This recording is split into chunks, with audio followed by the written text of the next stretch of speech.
Good morning, good afternoon, good evening, everyone. My name is Kevin Zongzi Lee. I am an affiliated researcher with the Asia Society Policy Institute's Center for China Analysis, and you are joining us at the China-ASEAN at a Crossroads, Navigating Regional Futures in an Era of Great Power Competition webinar.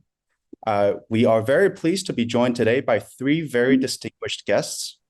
Pak Gita Warjawan, who is the former Minister of Trade of Indonesia, joining us from the Bay Area. Good morning, Pak Gita. Bert Hoffman, Professor Bert Hoffman from a National University of Singapore, who's also an honorary senior fellow on Chinese economy with the CCA, joining us from Jakarta. Welcome, Bert, and Professor Brian Won, who's an assistant professor in philosophy from the University of Hong Kong, who's also an honorary fellow of the CCA, joining us from Hong Kong. So across 4 time zones, very much appreciate everyone's convening to this very timely discussion around China and Southeast Asia, China and ASEAN. This has been a very interesting week. China just hosted the 4th plenum, which unveiled the architecture and overview of the new 5-year economic plan for the country. We had a variety of agreements and joint statements already coming out of the ASEAN summit hosted in Kuala Lumpur, but we're also expecting a possible President Xi and President Trump conversation and meeting to occur in person in South Korea on Thursday of this coming week. So with that, at this pivotal juncture for Southeast Asia, as Chinese investments flow into the region, as the region grapple with a more volatile economic and geopolitical order, with domestic transition still occurring through different parts of Southeast Asia, new layers of uncertainties and complexities have built up. And for this conversation, we aim to unpack a bit of what the summit has achieved. What are some of the signals to look out for the future of China-ASEAN relations? Questions around, can the region sustain its ability to remain united, to continue to hold on to agency amid rising competition and uncertainties, and how could the region chart a cooperative path forward? For the first 15 minutes, I will turn to the panelists to give us some opening reflections before we go on to moderated discussions amongst the 4 of us. I would like to invite Pak Gita Warjawan to give us a high-level reflection to begin with on ASEAN's geopolitical landscape in 2025, and then we'll move on to Professor Bert Hoffman and Professor Brian Wong for reflections around economics and security and governance. So Pak Gita, over to you. Thank you guys very much. Thank you, Kevin. It's a pleasure to be here. I'm going to try to emphasize that Southeast Asia has been really good at embracing multipolarity for the last 2,000 years. This is on the back of its having been graced by religious, cultural, economic, and civilizational forces or influences from different parts of the world, namely India, China, and the Arabian Peninsula. And it's gone through a renaissance and series of episodic stresses in the last 2,000 years. Fast forward to 1955, I think it was very clear when Sukarno, Zhou Enlai, Nehru, and Nasser congregated in Bandung to assert the spirit of anti-colonialism or anti-neocolonialism, also with the additional views of trying to bring about peace between India and China, peace between China and the US, and also for support for Indonesia's effort to consolidate its eastern parts. This, I think, would have been further projected in the non-aligned movement in Yugoslavia, then hosted by Tito, and recently Southeast Asia's ability to basically embrace frameworks that would have been deemed as China-centric or Western-centric. Call it the Regional Comprehensive Economic Partnership or the CPTPP or the OECD or the APEC or the BRICS. This, I think, reflects upon Southeast Asia's recognition of how the world has and will continue to change. But it's, I think, important now to highlight that the changes are highly likely to be much more exponential as they relate to ecology, climate, technology, geopolitics, and economics. Now, as of last year, Southeast Asia's economic relations with China would have been around $1 trillion in terms of goods and services being traded by each other. That between Southeast Asia and the US would have been around $530 billion. We can be presumptuous of the train leaving the station with China at a higher velocity and acceleration. But I'm in the camp that views increasingly that I think the way Southeast Asia would have to look at China, I think would have to be for much more technological capital allocation purposes. And this is on the back of the divergent economic attainment in Southeast Asia, given the fact that some countries earn less than $2,000, one country earns more than $90,000. Given such divergence, I think they can only afford technological capital that's much cheaper than that procured by the West. Whereas we have to increasingly look at the West for economic capital allocation purposes. This may sound paradoxical given how the economic relations between Southeast Asia and the US might look compared to how Southeast Asia's economic relations have been, are, and are likely to be with China. Now, I think given the increasing global fragmentation or decoupling or divorce or what have you between China and the West or the US, I think it's important to also emphasize that the centrality of Southeast Asia needs to be harnessed, if not enriched.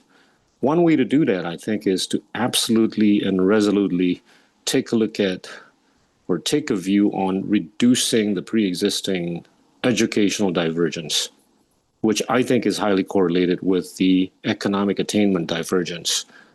This is reflected in how Singapore has been able to score really well at the non-tertiary level and also at the tertiary level, whereas the other 8 or 9 countries, or now 11 countries, given the fact that Timor-Leste has just joined, do not score nearly as well as Singapore has.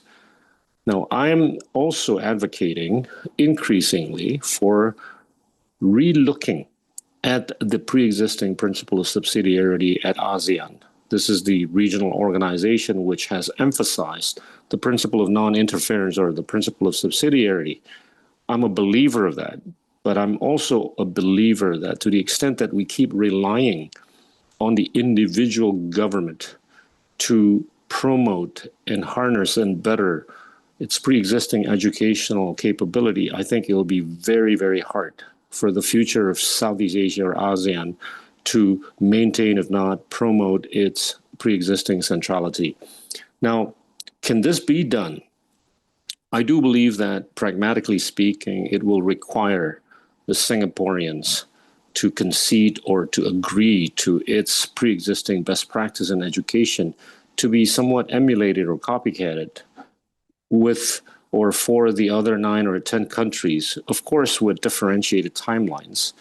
Now, I think the other natural force in Southeast Asia that would have to force this or encourage this to be promoted by all the other members of Southeast Asia would have to be Indonesia, given the fact that it's around 43% of the collective GDP and collective economy of Southeast Asia. This is, I think, a necessary conversation that needs to be held by not just the elites, but I think by the non-elites, so that we can also bottom up the need for us to reduce the pre-existing educational divergence and also reduce the economic divergence so that we can deal with the superpowers of China and the West in a much more harmonious manner going forward. Thank you very much, Pakita, for helping us situate ourselves in Southeast Asia and thinking from the ground up. I'd like to invite Bert now for your opening reflections. Thank you very much. Yeah, thanks. I make a note that I am largely thinking about China, but I now live in Indonesia, so I do have a bit of an ASEAN perspective. And from that perspective, frankly, a lot of people around the world are talking about the China plus one strategy. Well, ASEAN is the China plus one strategy for China.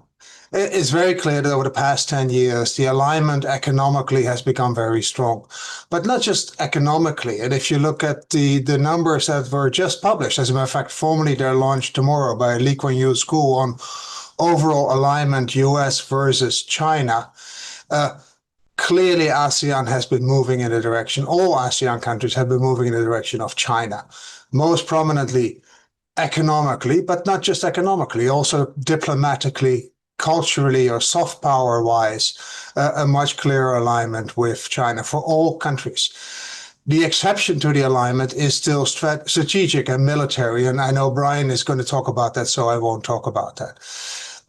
In part, the battle between China and the US has been reinforcing this trend of the China plus one strategy is ASEAN. Clearly, ASEAN is now the top destination for China's exports, as ASEAN's top destination is China. China is growing very, very rapidly, but in part, and rapidly, almost too rapidly, because they're running surpluses with each and every country in ASEAN.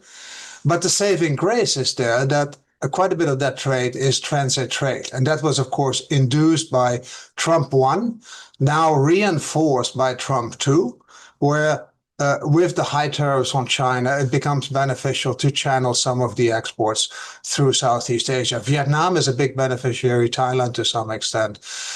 That's on the trade side. On the investment side, equally, quite a strong shift of Chinese investments toward Southeast Asia. If you want, in the 2000s, there was a lot of resource-based foreign direct investments coming from China, a lot of it to Africa, quite a bit of it to Middle East and other countries. In the 2010s, there was a lot of intellectual property related IP investment coming from China, quite a bit directed towards Europe, quite a bit directed towards the United States. But ASEAN has now become, if you want, the big winner over the past 3-4 years. ASEAN is the largest destination of Chinese FDI. And yes, it's infrastructure. Yes, it's mining, but increasingly it's also manufacturing. So really what you see emerging is a much stronger intra-regional network, economically, trade and investment in the whole of East Asia, with the China-ASEAN axis at the core. Diplomatically, you see, of course, the RCEP that has been concluded. Frankly, not that important yet. Nobody seems to be using RCEP except maybe in Northeast Asia. But to get, if you want, the most East Asian players on one page, Korea, Japan, China, ASEAN, was a very important breakthrough. There is still CPTPP as being the more ambitious level, the more modern level trade agreement that China is now aspiring to. Some ASEAN members are already a member, and that could be, if you want, the convergence between RCEP and CPTPP, the Japan-led effort of trade integration, I think will be the next phase, which will again only reinforce these production networks in East Asia. So overall, a very important and positive development for Southeast Asia, as well as for China. The apple cart can still be upturned. We will find out what the tariffs will be on China after Trump's meeting with Xi Jinping at the end of the month in Korea.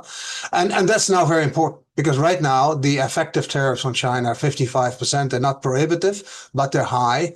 And the average tariffs on ASEAN countries is about 20%. If those get closer together, say if China also ends up with 20%, the development that you have seen in the past, strong investments in manufacturing in Southeast Asia coming from China, and a lot of transit trade, that might take a step back because of the reduction in tariff differences. But we'll see. We'll know by the end of the month. Thank you, Bert. I think a lot of very good numbers, and I think we'll unpack that just a bit more in the discussions to follow. Let me just quickly turn to Professor Brian Wong now to perhaps touch on uh, a bit of strategy, a bit of governance, and maybe a bit of security as well between China and Southeast Asia. Well, thank you, and it's a pleasure and honor to be here amongst such esteemed panelists and dear friends. I think a key point to note is that when it comes to security situation on the ground and also the relationship between China and ASEAN security-wise, things are far less rosy as they are in the economic or commercial or supply chain domain, or even in the renewable space as well, as I'm sure we'll talk about later on. And that is for what I call the three S's that stand as obstacles to the deepening of Sino-ASEAN security ties.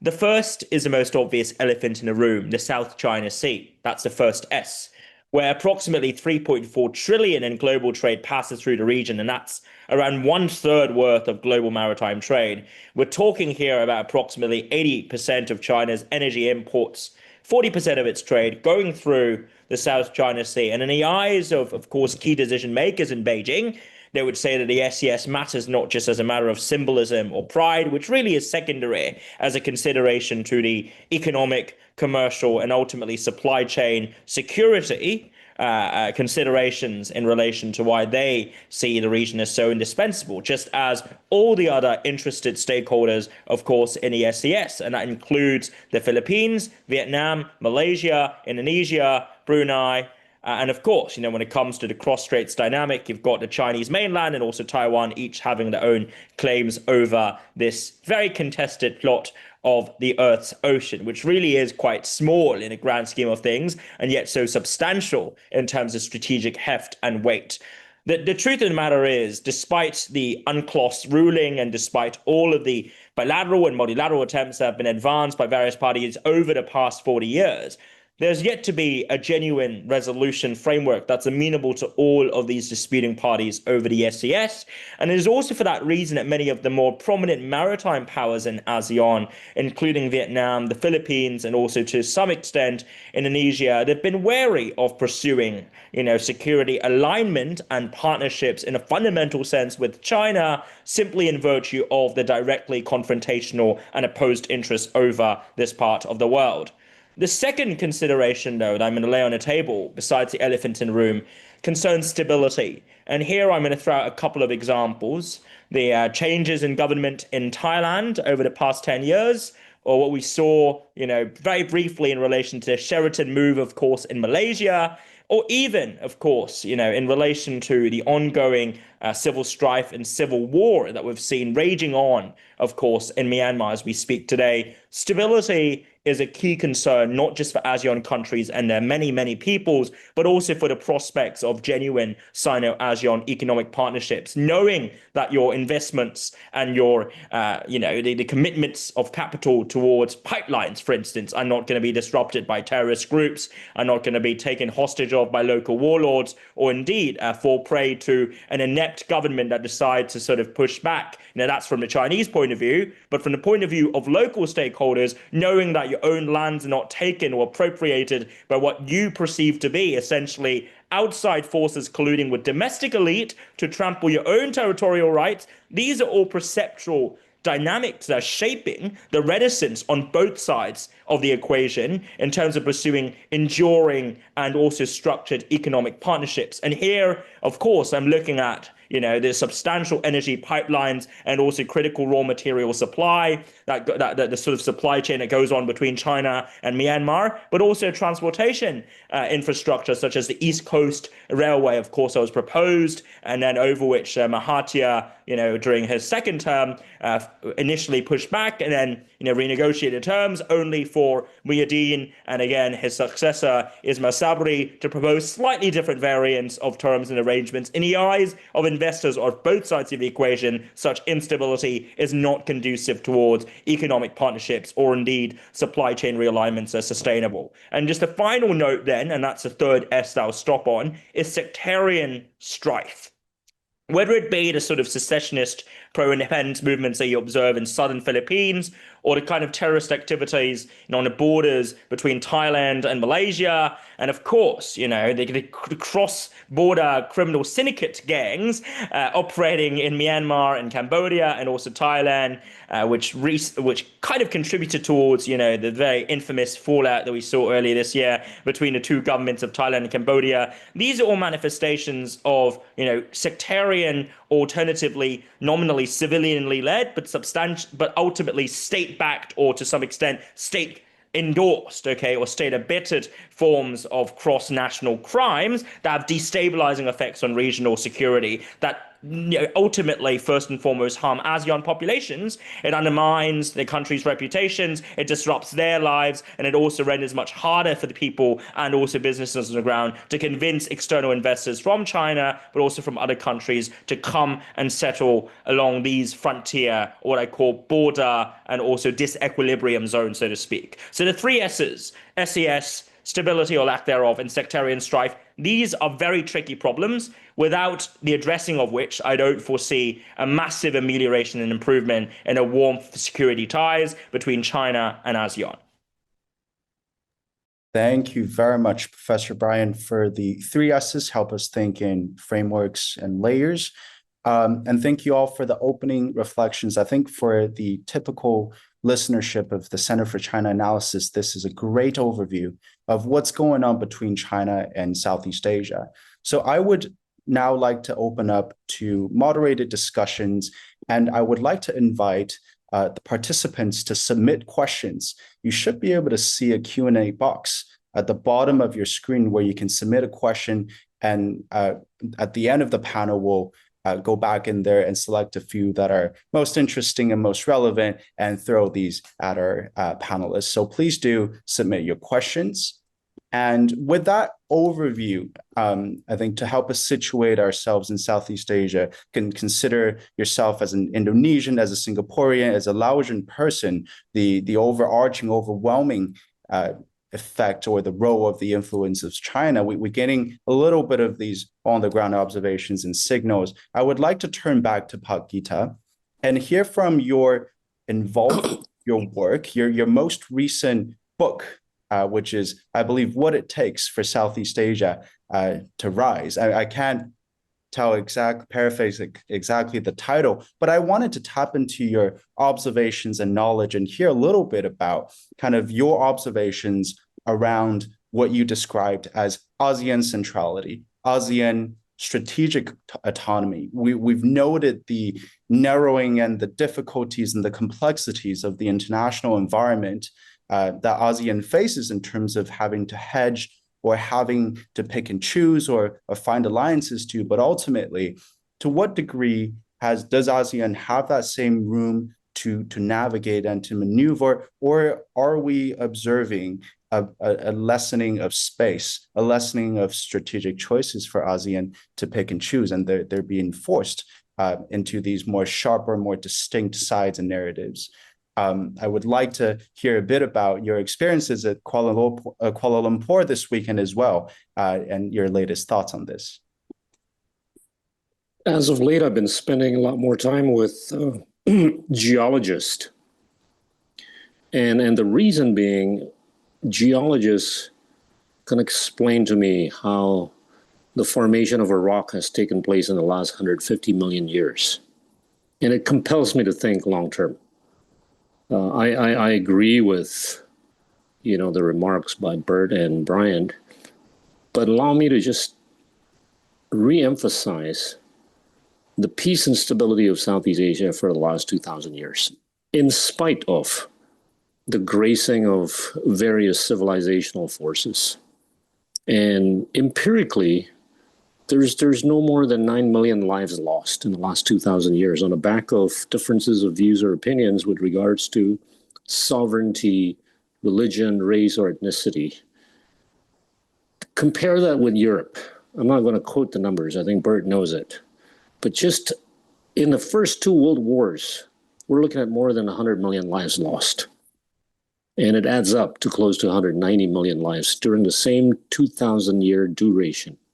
So I think most Southeast Asians do not understand the richness of our history And a lot of this is because of how influences from outside would have been socialized as opposed to proselytized, with the exception of the last 3.5 centuries of humiliation. But put that aside, as it regards to the lack of stability, the lack of sectarian stability or cohesiveness in the South China Sea, those are episodic stresses, right? Now, the mood in Kuala Lumpur a couple of days when I was there, I think was of recognition that the fragmentation of the world is only going to heighten. Now, for Southeast Asians to deal with that is to really be able to converge educationally, because by way of an increasing degree of educational convergence, I'll give you some empirical evidence. Cambodia scores 81 on the PISA rankings out of 81 countries. Indonesia, 69. Singapore, number 1. Vietnam, number 33. Such divergence is not going to help Southeast Asia, right? As it has to deal with the growing fragmentation of the world order, call it the refined multipolarity or bipolarity. And I do believe that to the extent that we can reduce the pre-existing divergence of educational attainment, we can reduce the pre-existing economic divergence. It's not going to help the Laotians, Cambodians, and Myanmaris when they only earn less than $2,000, when the Singaporeans are concocting a framework with the most elites or the most sophisticated economies in the world. I was one of the initiators of RCEP.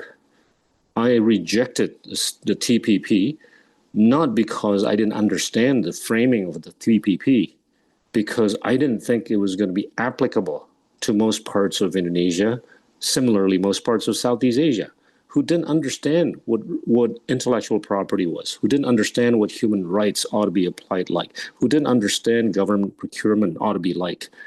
So it boils down to how you're going to be able to sell the framework to the very bottom of the pole when it comes to educational attainment. Now, as it relates to economic partnership between China and Southeast Asia, call it the BRI. The reason why the BRI is not as robust as it would have been aspired.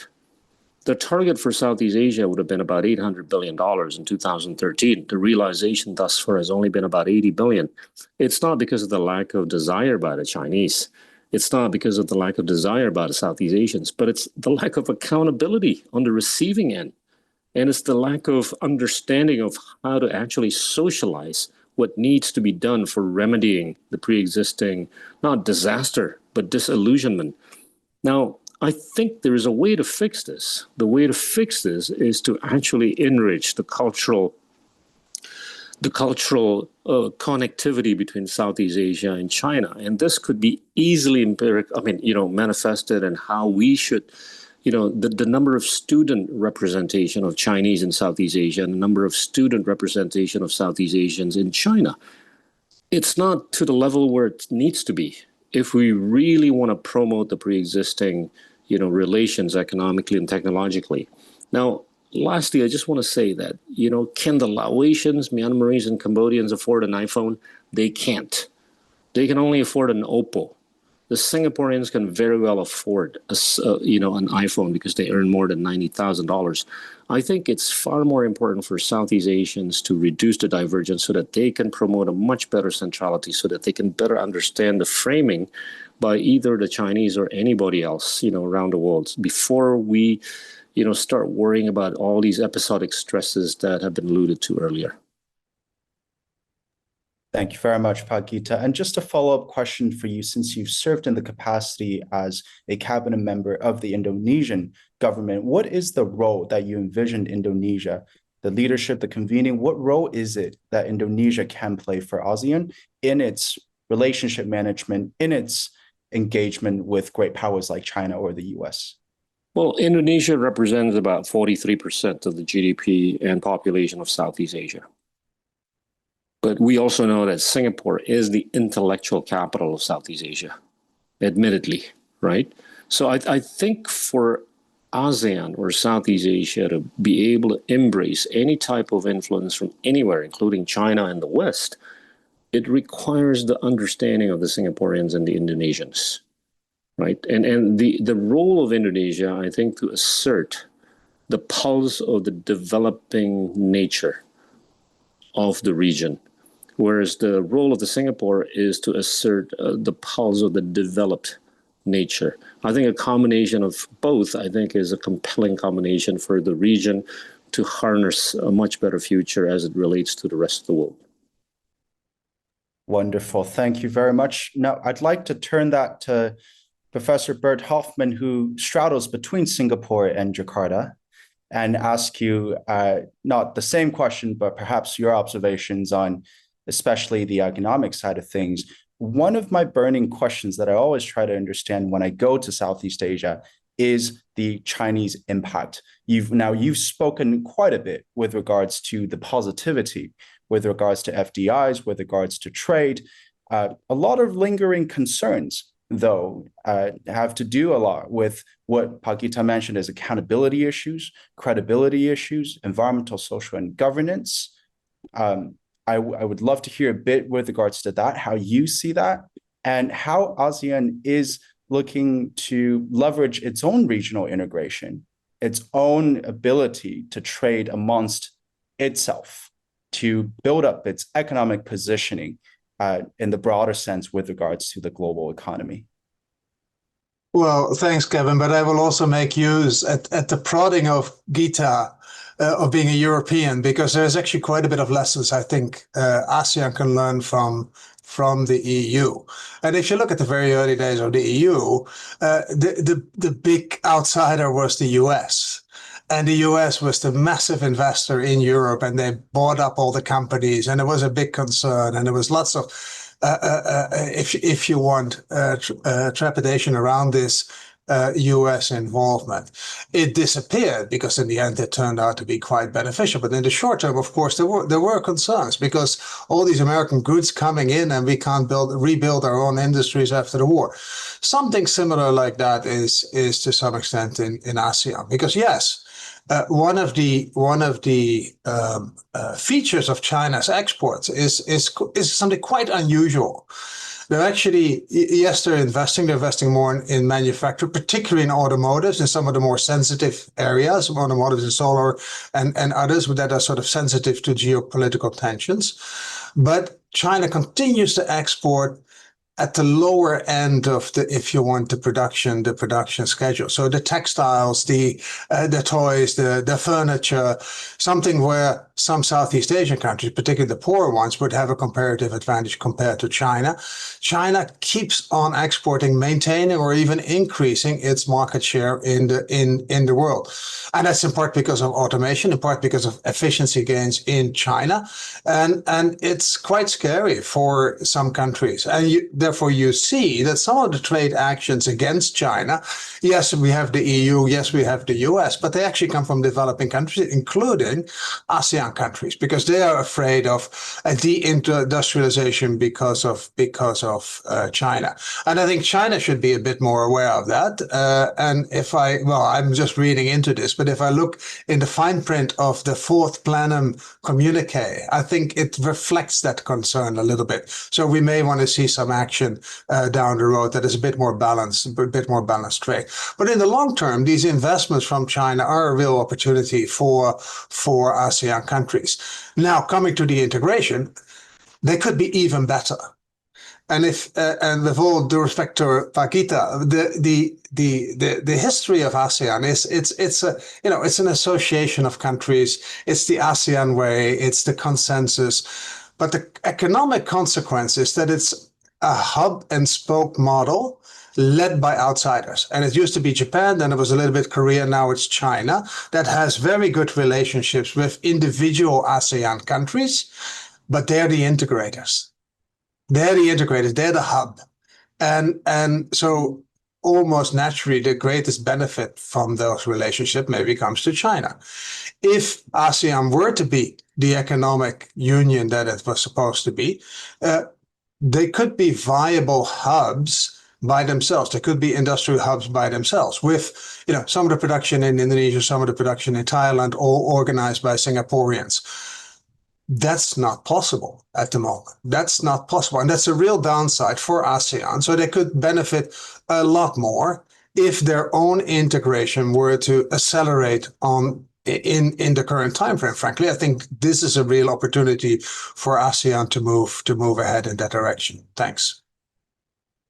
Thank you, Bert. Very, very intriguing parallelism between US, EU, and ASEAN China today. One of the questions in the Q&A wanted to take a stab at to what extent do you believe is the technology cooperation, especially between renewable energies, battery technology, perhaps even solar and wind, present such opportunity for mutual growth? Or is that too simple of a way to look at this tech transfer between China and Southeast Asia, especially around the clean energy value chain? And what are some of the obstacles to this? I can comment on that. Brian, you want to take a stab at it, or you're okay? No, Pakita, Okay. feel free to just supplement you later with my thoughts. I think Bert and I are actually not in disagreement. My earlier point about the educational attainment divergence is the structural issue, and the reason as to why we're at the mercy of the Chinese, the Japanese, the Koreans, and the Americans. As a result of which, the centrality is not there. The integration is not there. Take a look at the intra-trade. It's only 23% of the collective GDP as opposed to the EU's more than 60%. It just means that we're not telling stories to each other in a more educated manner, in a more intellectual manner. That, I think, is attributable to the structural, reason of this lack of educational attainment convergence. Now, as it relates to renewables, the technology is there, but unfortunately, it can only be procured at a cost of 15 cents, whether we're looking at geothermal, hydro, wind, or nuclear, or what have you, or even higher. But unfortunately, the global south could only afford 5 cents on a per kilowatt hour. So how do you deal with that gap between 15 cents and 5 cents?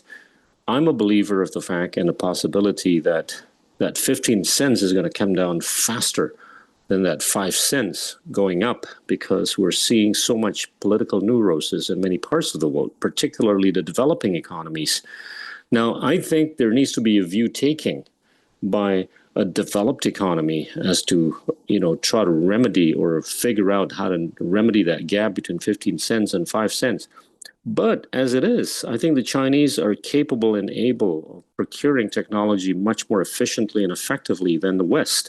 The Chinese, as of today, I think are a lot more 1 to the next digit as opposed to the West being 0 to 1. But whatever digit the West procures, it's not affordable for the Laotians, Cambodians, and Myanmaris, and to some extent the Indonesians. So I think, going forward, the Southeast Asians will have to look at China more for technological capital allocation purposes. Now, in terms of the opportunity for reshoring or of offshoring of technological capability from China to Southeast Asia beyond textile, I think it's doable, and it's happening not on the back of, the increasing marginal productivity of Southeast Asians, but it's on the back of the Chinese elites realizing and recognizing that they can actually make more money in Southeast Asia, producing in Southeast Asia. This is manifested in BYD's opening in Thailand and BYD's soon to be opening in Kupang in West Java. And that, I think, is not on the back of some, circumvention around the rules of origin or on the back of, the blowbacks and whatever. So they recognize, the Chinese recognize, that it's a lot more competitive to produce goods and services in China than it is in Southeast Asia. I think the long run, it has to be in such a narrative that, there has to be some effort, if not a high degree of effort by the Chinese or any outsiders for Southeast Asians to move up the value chain, to move up the global geopolitical order by way of the reduction of the pre-existing educational divergence. Now, lastly, I'll just say, Southeast Asia produces about 750,000 STEM products per year. China, 4.5 million. India, 2.5 million. There's no way Southeast Asia is going to be able to be competitive if it continues producing only 750,000 STEM products per year. That denominator needs to go up to at least 2 million if it ever wants to be competitive to anybody around the world. Now, by way of doing that, I think Southeast Asia has a much better chance of trading with each other, trading with the rest of the world, moving up the value chain and moving up the global geopolitical order. Thank you, Pak Gita. Bert, over to you. Yeah, so let me just add, because I have no disagreement with this. I think you can almost formulate this as an ask to China, i.e., if those partnerships were to continue and if this integration were to continue, then one of the ask of ASEAN would be to have that technology transfer. And funny enough, that is exactly what China did in the early 80s towards their own foreign partners that came in with FDI. And of course, in the beginning, technology transfer was not an issue, training was not an issue. So that would also alleviate a lot of the concerns around employment, a lot of concerns around external influence of China in the local economy. China is not quite there yet. And if you look at their most recent regulations on technologies, on battery technology, on solar technology, and then, of course, on rare earth technologies, they seem to be wanting to hog the technologies and not transfer it and be very concerned about that transfer. That's something that would need to be debated, and in a sense, it can best be put in an ask from ASEAN countries towards their main, one of their main foreign investment. I should say one of their main. Japan is still very big. The US is still not trivial. They're still very present in Southeast Asia, but an up-and-coming foreign investor like China. It would be very productive for both sides. Wonderful. Thank you. Thank you, Bert, and thank you, Gita. I'd like to keep moving and head towards Professor Brian Wong. And Brian, I understand you look at not just Southeast Asia, but also AI and AI geopolitics. And one of my burning question was, as AI becomes more intertwined with the region, with economic competitiveness, productivity, how might Southeast Asia navigate the emerging AI geopolitics between US, China, and perhaps the EU as well? And does the region has its own agency to, for instance, set standards, foster innovation, or leverage such for economic development, and rather than simply being a passive adopter of systems developed by others?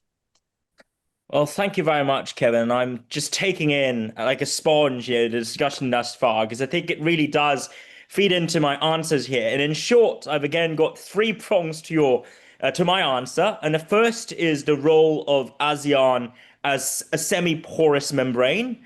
The second concerns ASEAN as a norm guiding and shaping region, question mark.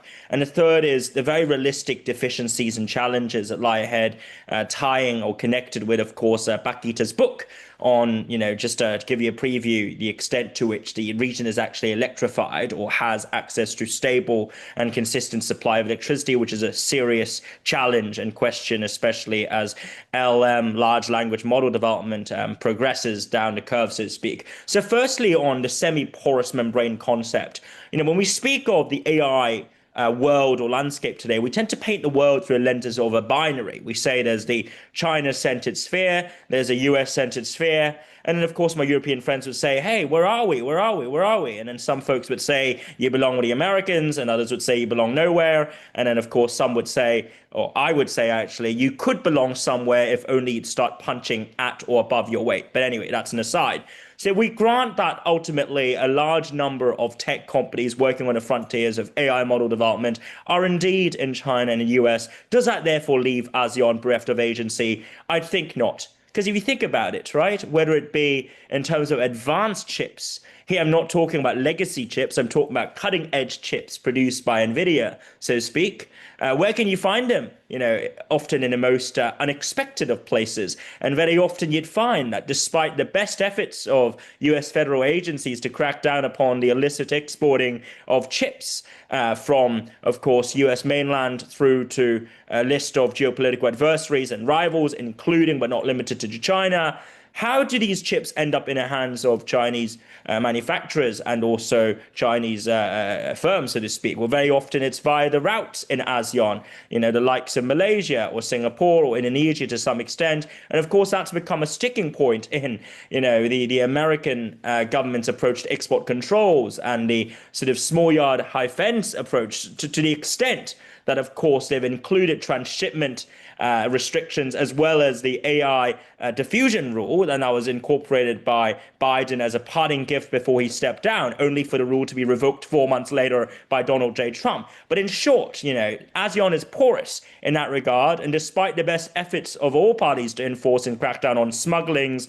so to speak, that's not going to happen, because you might crack down on one, but it'll just reestablish an outfit elsewhere in exactly the same country, leveraging the flexibility and fluidity afforded to them by the geography of ASEAN, so to speak. The second observation, too, is the porousness of data restrictions and talent restrictions. It might be possible to require that talents working, in an American headquartered company could never travel to China and vice versa. And yet in ASEAN, talents meet organically. They engage, they collaborate, and that is also where ideas are spread, just as it was thousands of years ago in Batavia, of course, or alternatively on this little island of Run, which is again talked about as a product of exchange between the Dutch and the Portuguese, so to speak. But that's an aside. The final comment on the porousness, though, is that ASEAN countries have agency when they realize how much weight and how much clout they actually have in certain critical respects. Indonesia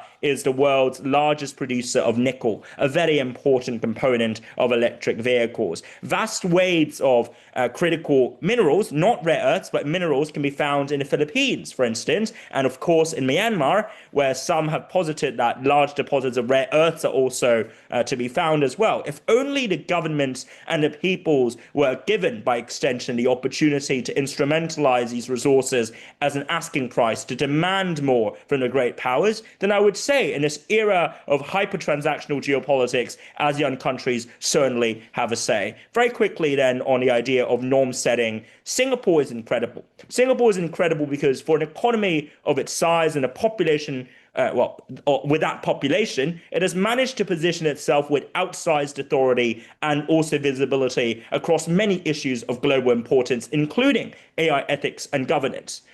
You've seen some of the most prominent names in the Silicon Valley, but also big names in the Chinese academic spaces working on frontier AI, pulled to AI conferences in Singapore, drawn to AI summits, talking about AI safety in Singapore. And while some might say this is just a Singaporean government putting out the usual sort of, PR to get its name out there, to get its name on everything, say what you will of this tactic, it's actually working. And it's increasingly clear that ASEAN could well be an experimental ground for a more consociational and deliberative, model of AI governance and regulation that's perhaps more similar to the European in some regard in its regards for individual liberties, but also dissimilar and is less bogged down in bureaucracy. What exactly these standards are remain to be seen, but I certainly see a role and a space to be played and harnessed by ASEAN with regards to setting the norms on AI law, AI regulation, and also AI policing. But here's where the real bottleneck kicks in. Recognize that fundamentally the digital infrastructure in vast swathes of ASEAN remains deeply, deeply lacking. We don't have the power grid or stable power supply, an electric grid covering a vast majority of land area in Indonesia. And even where you see electricity supply through, say, hydroelectric sources, for instance, in Laos, in Cambodia, and also the other Mekong countries with thanks of the access to the Mekong River, by and large, access to electricity is very asymmetrically and unevenly distributed. Till the day we see a stable, consistent, and equitable and fair usage of electricity supported via, renewable and non-renewable sources alike, but preferably increasingly renewable sources, till that day comes, I'd say ASEAN would still struggle by and large with regards to AI incorporation and diffusion in physical infrastructure, especially in countries that are more struggling, economically, so to speak, amongst the 11 ASEAN members. So that's what I'd say there. Thank you. Thank you, Brian. I think it presents a tremendous opportunity to think of Southeast Asia not just as a taker, but also a shaper of emerging AI and geopolitics. We had a question in the chat that was trying to get at which book is it that Pagita has written. So I've actually just dropped a link into the chat box. It's called What It Takes for Southeast Asia to Go from the Periphery to the Core of Global Consciousness. So do take a look. We have about 10 minutes left, so I want to open up to to some questions. And in fact, we've received quite a few already. There were two that were standing out to me, and I'm just going to share those out, and for any of our panelists to come in and present their quick takes. One centered heavily around the question of Timor-Leste joining ASEAN as the 11th member, and some would say completing the geographical picture of Southeast Asia. Some of our questions are concerning how will that change the balance of powers in the region? How will that change potentially some of the trade relations or security considerations between US and China in this region? And perhaps will it test the coherence of Southeast Asia, of ASEAN as a platform and as a mechanism? Timor-Leste or East Timor previously, I think, would have been very much a part of the Southeast Asian fabric, historically, sentimentally, and emotionally, and ethnically, right? So I think it's a natural augmentation to the pre-existing framework. Does it affect the coherence? I think it does to some extent, until and unless ASEAN takes a view. In my book, I specifically propose or advocate for some sort of a supranationalist type of posturing at ASEAN, not to the extent the EU is, but I think to the extent that it can actually impose upon its membership the adoption of a best practice of education, call it the Singaporean model, and then work out differentiated timelines, without which I think we're going to lose not only the coherence, but we're going to lose the convergence that's necessary as to deal with the highly fragmenting global order. I do believe that without that, even without Timor-Leste being consolidated at ASEAN, I think ASEAN might be at risk in dealing with the global challenges that are moving at a much more exponential rate as they relate to climate, technology, geopolitics, and economics. Now, the porous or lack of porous nature of ASEAN is largely because, one guy doesn't score well compared to the other guy, academically. And I think there needs to be some sort of convergence. I mean, they don't have to be scoring number one in the world, all of them. But if they're within a certain reasonable range, I think there's a much better chance for ASEAN to go forward and as to reduce that porosity that, Brian has alluded to. Now, lastly, with regards to energy, when you use your ChatGPT, Gemini, or Grok, it uses 10 to 50 times more energy than simple search on Google. Take a look at the electrification of Southeast Asia. Indonesia is at 1,300 kilowatt hour per capita. There's only 2 countries in Southeast Asia that are electrified at more than 10,000 kilowatt hour per capita. Those are Brunei and Singapore. Even Malaysia is only at 5,000, which is the highest of the rest. Philippines is still less than 1,000 kilowatt hour per capita. So the first base camp of modernity is really 6,000. If we were to calculate how much it would take for Southeast Asia to get to 6,000 kilowatt hour per capita, Southeast Asia would have to build a terawatt, which will cost, on a renewable basis, $2 to $3 trillion. Where's that money going to come from? Not from its domestic sources, at the rate that the fiscal space is so limited, with tax ratios ranging between 10 to 16%.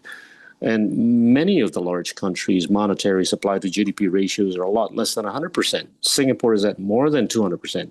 So the way out of this is really FDI. But unfortunately, the FDI is only coming at a rate of $200 to $230 billion a year, of which Singapore gets about 100 to 140. Why? 2 things: rule of law and the translational wherewithal to translate from uncertainties to risks. Risks are oxygen to capital formation because they can be priced, they can be quantified. The other 9 or 10 countries, they don't have the wherewithal to translate from uncertainties to risks. Why? Because they don't have the STEM capabilities. They don't have the abilities to quantify, measure, predict, much less price.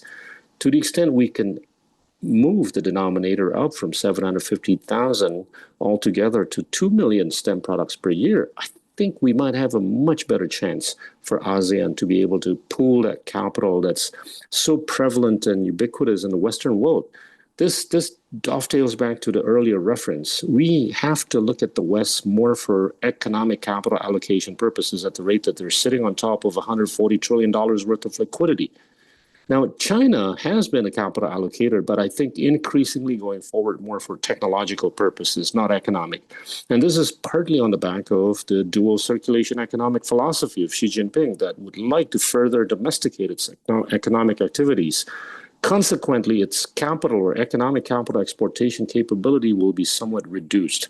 So being able to look at China for technological capital purposes and the West for economic capital allocation purposes, I think it will serve Southeast Asia well in many respects, including our ability to not only be an enabler of AI, but a creator of AI, which will use much more energy than whatever we have today. Thank you, Pak Gita. Again, very, very sobering and very, I think, important perspectives for people outside of the region to be hearing, especially here in the US, as well as the Chinese on this webinar.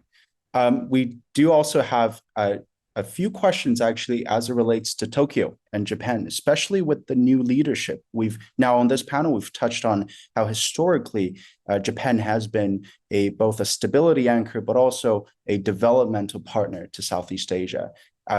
Question from Matthew, how do you see Japan as influencing China-ASEAN ties under Tokyo's new prime minister? And actually another question on how will trade and other relations between China, Korea, Japan, and India potentially develop, and how could that be of disadvantage to Southeast Asia? Perhaps I'm looking at Bert for this question. Well, that's a lot to ask. We're a very new prime minister in Japan, but look, and she seems to have strong nationalist tendencies, but also having this view of Japan that has influence beyond Japan, and that is really something that re-emerged about 15 years ago. It was Japan started to play a bigger role, not just economically, but also politically, say by the 1990s and then 2000. And then they disappeared for almost 2 decades because of their own economic troubles. And under sort of by 2010, they started to play a bigger role again.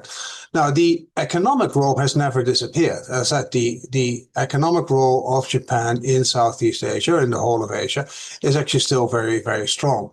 That may be a basis to which sort of Japan can be not so much an alternative, but a co-leader in the East Asia sphere in terms of economics. And of course, that brings in the US, that has been largely absent diplomatically in Southeast Asia. They really dropped the ball by not having enough presence in Southeast Asia, not having enough economic alternatives for Southeast Asia. But Japan could, if you want, take up some of that slack, and putting Japan therefore in the Western camp. So a bit of a counterweight towards China. I'm sure that's how ASEAN countries themselves see Japan a little bit, that it could be a helpful friend in some of the issues that they're dealing with China. Thank you, Bert. And with time running out, I had a last question, which is let's do very briefly to invite each of you to reflect on what you think what a future China-ASEAN partnership will look like. If you could perhaps give your answer in 30 seconds, what's one thing or one idea? And then also, if you have time in there to fit into it, what role should the US play in this evolving region for perhaps a more balanced and sustainable regional order? Bert, since you have your mic on, perhaps over to you first. So, well, very briefly, I see that this relationship continues to strengthen. As the world fragmentizes, I believe that East Asia is going to be one of the 3 or 4 blocks that will emerge. How exactly that will happen depends very much on the US-China relationship. And as I said, even sort of by the end of this month, we will know whether it will be fast or gradual, that intensification of that relationship. Thanks. Thank you, Bert. Perhaps over to you, Brian. 2 words, I think strategic empathy are absolutely vital. Large powers should seek to understand how smaller and medium powers think, their fears of infiltration, their fears of being interfered with, and the fears of being overdependent. The elites should learn to understand how the people think, no less because of the importance of understanding consumer preferences and tastes and how to avoid being overthrown by them.